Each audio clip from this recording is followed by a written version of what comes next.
Eu estou falando com vocês aqui nesta quinta-feira, dia 30 de junho, último dia do mês de junho, não é? Que fim de tarde em Porto Alegre. Aliás, belíssimo fim de tarde em Porto Alegre. Céu azul, sol forte, temperatura, claro, né? Vocês devem estar vendo aqui pela minha roupa aí, é frio. Mas não é tão frio assim, 16 graus em Porto Alegre. Não está tão frio que Cusco tem que ficar rengueando aí. Vou traduzir para vocês: Cusco é cachorro, rengueando é tremendo, né? Então, tem cachorro tremendo aqui no Rio Grande do Sul hoje. Não tem. Com essa temperatura, não. Bom, olha, estamos chegando ao final de semana aí. Eu fiz uma análise do que acontece desde o início da semana e a percepção que eu estou tendo aqui, não sei se é a mesma de vocês, é de que o ambiente político, que já era azedo, ele está ficando mais azedo ainda.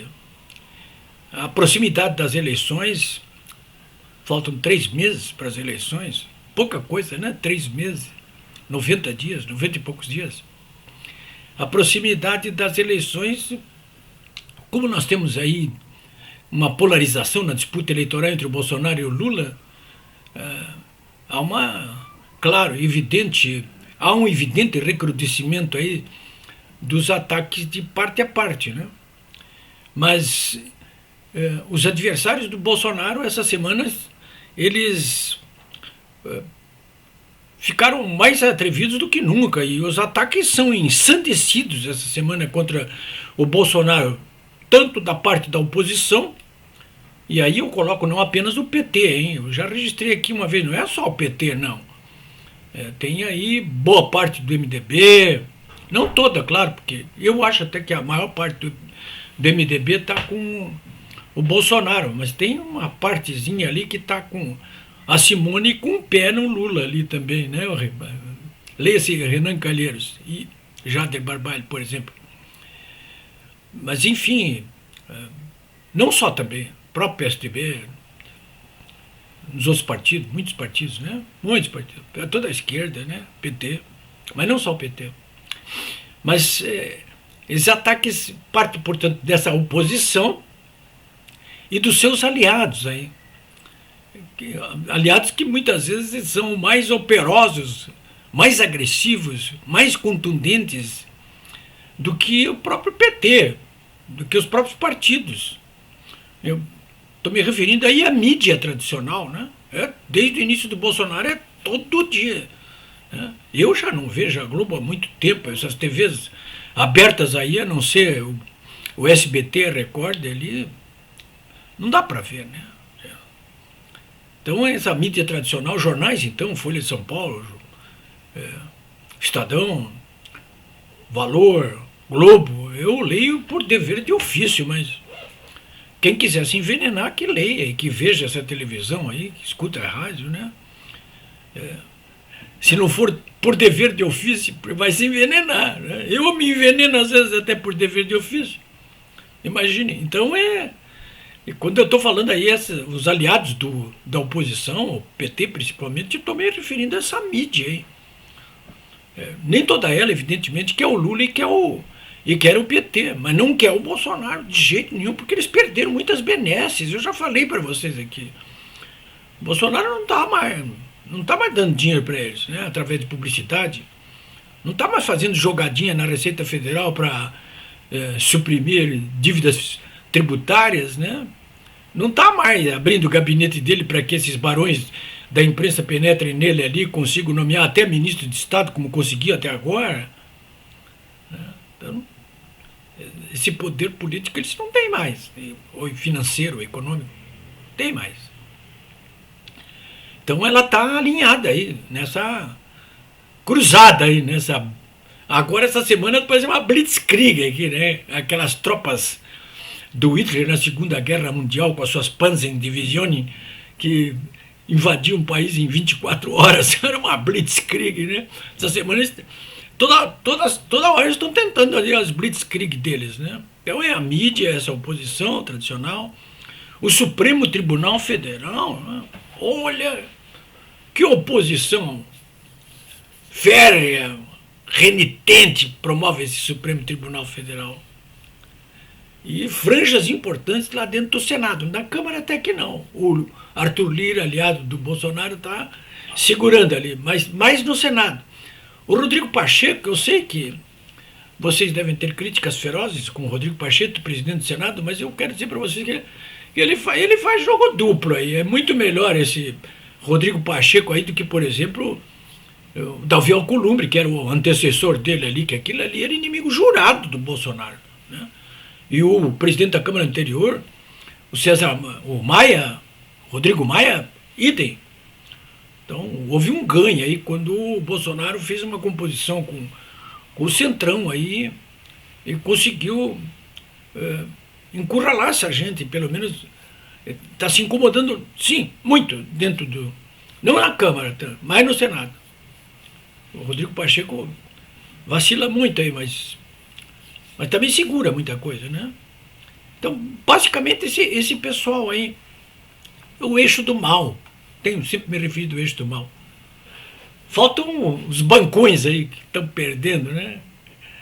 Os bancões, o mercado financeiro, de um modo geral, as empresas patrimonialistas que não estão mais, principalmente os empreiteiros, mamando nas tetas do governo, não estão conseguindo, né?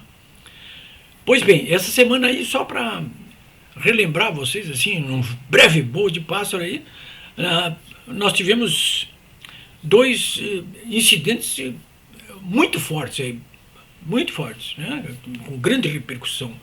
Um deles é por isso que eu acho que quando vocês perceberem essas notícias através de algum conhecido, ou alguém que está vendo a Globo, ou ainda está lendo o jornal, perceberem alguma notícia sobre problemas com o governo Bolsonaro, dá um tempo aí, não tome uma posição de cara, não, duvidem, porque são jabutis, né, que estão sendo colocados ali na árvore. Jabuti não sobe em árvore, alguém está colocando, e são eles que estão colocando, né? Então alguém pode dizer assim, mas você é velhinha de Taubaté, está acreditando em tudo. Não, não é não. Eu investigo, analiso, né, e opino aqui para vocês. Então, essa semana aí o Supremo Tribunal Federal, o Senado, boa parte do Senado, né, uma parte do Senado, aqueles 31 senadores ali que conseguiram subscrever o pedido da CPI do MEC, né? Então é essa parte do Senado aí, né? O Senado do mal. Não é o Senado do bem, é o Senado do mal. Então esse pessoal aí, o Senado, essa semana, essa parte, né, do Senado do mal, o Supremo Tribunal Federal, a mídia, então, repercutindo tudo assim, ad nauseam, né? Quais casos? Dois casos emblemáticos que me parecem assim, do recrudescimento desses ataques selvagens que passaram a ser feitos com mais força agora contra o governo Bolsonaro. O caso do Ministério da Educação e Cultura, vocês acompanharam, o MEC, né? Essa semana mesmo a ministra Carmen Lúcia e o ministro Alexandre de Moraes, do Supremo Tribunal Federal, somando tudo, eles mandaram, no mínimo, umas 4 ordens para a Procuradoria-Geral da República para que investigue aí a participação do presidente Bolsonaro, primeiro naqueles supostos casos de corrupção que teriam ocorrido aí no âmbito do Ministério da Educação e Cultura, atingindo o próprio Milton Ribeiro, né? Usando até um telefonema que o próprio ex-ministro deu para a filha dele ali, onde ele disse que, olha, o presidente Bolsonaro me disse que poderia acontecer coisas muito ruins, inclusive busca e apreensão. Eles interpretaram isso como uma interferência direta do presidente na Polícia Federal, quando o próprio presidente disse, eu não tive essa conversa com o ministro Milton Ribeiro, né? A declaração foi do Milton Ribeiro para a filha dele. Pode ter contado vantagem ali, ou não contado vantagem, mas isso também não quer dizer nada. Mesmo que ele tivesse dito aquilo ali, até eu poderia ligar para o ministro e dizer, olha, cuidado, qualquer hora eu vou fazer uma busca e apreensão na tua casa. Olha, alguém que está no noticiário o dia inteiro, há semanas, foi obrigado a renunciar, por denúncias de supostas corrupções na sua pasta, ligadas diretamente a ele. Vai achar que vai ficar por isso mesmo, que não tem que se cuidar? Até eu, que sou jornalista, fico me cuidando com tudo aqui. Quer dizer, me cuidando propriamente, não, porque eu me cuido muito pouco, né? Mas, claro que o que eu fico é antenado, que pode acontecer mesmo, né? E acontece, e tem acontecido. Vocês imaginam um homem desse, né, que foi ministro, não vai passar pela cabeça dele que pode dar algum tipo de problema. Então, primeiro isso aí. Mas depois que se conseguiram aquelas assinaturas, 31 para a CPI do MEC, a verdade é que até agora não foi instalada essa CPI do MEC, né? Depende, claro, da posição do presidente do Senado, mas até agora o Rodrigo Pacheco está vacilando ali. O fato é que não está instalando, até porque tem outros pedidos de CPI anteriores a esse. Se o Rodrigo Pacheco mandar instalar essa, vai ter que mandar instalar outros, né? Como, por exemplo, a CPI, que tem que investigar as obras inacabadas deixadas pelo governo Lula, que são mais de 1.000. Né? Vai sobrar para uma, mas pode sobrar para outra também. Né? O governo, claro, está trabalhando de tudo que é modo para que essa CPI não saia, porque uma CPI, em pleno período eleitoral, ela pode oferecer resultados devastadores. Agora, se saírem todas as que estão em tela, pode resultar em resultados devastadores para todo mundo, né? Então, primeiro esse caso do MEC, que é um ataque ensandecido de todos eles, né? Da mídia tradicional, do Senado do Mal, do Supremo Tribunal Federal, da oposição, um ataque orquestrado por eles, assim, feroz, né? E o outro caso é esse do Pedro Guimarães. O primeiro envolve supostos casos de corrupção. Esse do Pedro Guimarães, presidente da Caixa Econômica Federal, não envolve casos de corrupção. Envolve denúncias de assédio sexual. Denúncias feitas por algumas funcionárias, sem provas. Mas elas fizeram as denúncias delas. O site Metrópolis repercutiu isso e imediatamente toda a mídia repercutiu, o Senado do Mal repercutiu, o próprio Supremo Tribunal Federal já quer saber o que está havendo também, já prontinho para começar a culpar o próprio presidente, né? Ele não tem nada a ver com isso. Mas até demitiu na mesma hora o Pedro Guimarães. E olha, eu quero ver direitinho essa história, sabe? Se isso realmente aconteceu, sabe? Até agora não tive provas provadas assim de que isso realmente possa ter acontecido, né? Mas enfim, está sendo explorado isso aí, de novo, ad nauseam, né? São dois acontecimentos que estão impulsionando o eixo do mal aí a recrudescer os ataques ao governo Bolsonaro. E o clima está mais. Olha, nem começou a campanha ainda para valer, e eu tô achando muito azedo, né? Tá azedando isso aí, né? E está se desbordando, inclusive, para conflitos físicos aí, como já ocorreram essa semana em vários lugares do Brasil, né? Bom, de qualquer maneira, o que eu queria dizer para vocês mesmo era que a discussão agora, o que está acontecendo agora, vocês devem ter notado, né? Caso do MEC, corrupção. Caso do Pedro Guimarães, assédio sexual. Ninguém apresentou provas até agora, comprometendo diretamente o ex-ministro Milton Ribeiro e o Pedro Guimarães. Mas, enfim, são questões ligadas a valores. Não valores financeiros, mas valores éticos, portanto morais, valores sociais, né? Porque vocês sabem que as pedras de toque do governo Bolsonaro, baseado naquelas reivindicações feitas nas ruas do Brasil por milhões de brasileiros desde 2015, as pedras de toque quais eram? Na área da economia, tratar de promover um ajuste fiscal para estabilizar a economia e permitir que ela pudesse crescer de um modo sustentável para gerar emprego e renda. Primeiro isso, coisa que ele vem fazendo desde o início, um processo, aliás, que foi interrompido aí durante essa pandemia aí, e que está sendo prejudicado agora, inclusive, por causa da guerra entre a Rússia e a Ucrânia, né? Primeiro, isso aí. Em segundo lugar, até para modernizar essa economia, que acabar com esse patrimonialismo, aí, com a falta de competitividade na economia, portanto, da vitória do mérito, né? Mas isso tudo aí está sendo alterado aí aos trancos e barrancos, porque há muita oposição, tem muita gente perdendo aí, gente que está se lavando desde 1500, agora está perdendo aí nessa área da economia, né? Os resultados desse ano a gente está vendo, mesmo depois de 2 anos de pandemia, e mesmo com essa guerra, com os rigores dessa guerra, com os problemas que essa guerra está trazendo, nós vamos ter um produto interno bruto, portanto a economia crescendo esse ano aí no mínimo a 2%. Vai ser com certeza o maior crescimento aqui de qualquer país da América Latina, né?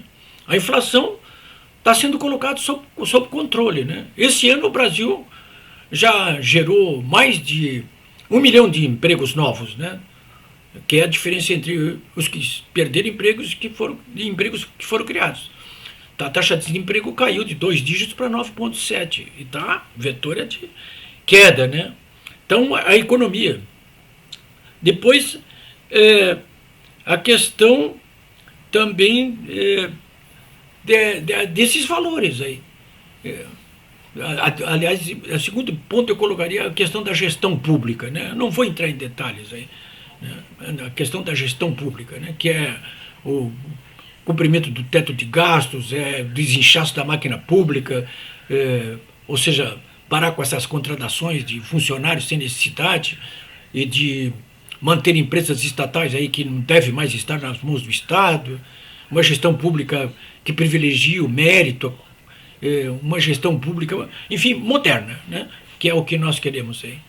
Então, primeiro a economia, depois essa questão da gestão pública e, por último, essa questão dos valores também, que muita gente não tem falado sobre os valores sociais aí, principalmente daqueles valores que dizem mais respeito à ética, né? Aos regramentos morais, né? E aí, nesse caso aí, o governo Bolsonaro, se ele não tem conseguido êxito em ações diretas, por exemplo, como na academia, e não tem conseguido, porque aquilo ali está impermeável, aquilo ali até agora, né? Ele até tem conseguido nomear reitores em universidades públicas, mas esses próprios reitores não têm conseguido fazer muita coisa, porque aquilo ali está contaminado pelo lulopetismo, por comunistas, né? Mas, enfim, o exemplo, né, a narrativa, o discurso que o governo vem fazendo já há 3 anos aí, é muito importante, porque até boa parte da população que estava calada, ela se levanta em relação ao combate, claro, à corrupção, né? Não, como disse o presidente ontem aqui, não tem corrupção endêmica aqui no nosso governo, como vinha tendo até agora, né? Existem casos pontuais, mas não há uma sistematização da corrupção como ocorreu durante o governo Lula, por exemplo, que o Mensalão desvendou, durante o governo Dilma, que a Lava Jato desvendou. Nada disso. Completamente diferente, né? Os respeitos a valores que cada vez o próprio Bolsonaro vem colocando a público, né? Que são valores de respeito à vida, a questão do aborto aí, né? Também, a família, essas questões todas ligadas ao gênero, né? A pátria, as religiões, as leis, a Constituição, as autoridades, né? Isso parece pouca coisa, mas são valores fundamentais, né? Que são os que, afinal de contas, regram a vida em sociedade e fazem com que ela possa ser chamada de civilizada, que é o que nós queremos, né? Única maneira de manter todos nós vivos e felizes, porque não existe outra maneira. Então eu queria colocar isso aí para vocês pensarem um pouco também a respeito disso, porque não se trata apenas da economia, estúpido, nem da gestão pública mais eficaz, eficiente, moderna, mas também de valores, né, sociais, né, portanto éticos, ou seja, morais, né, importantíssimos, de caráter conservador, inclusive. E é isso aí.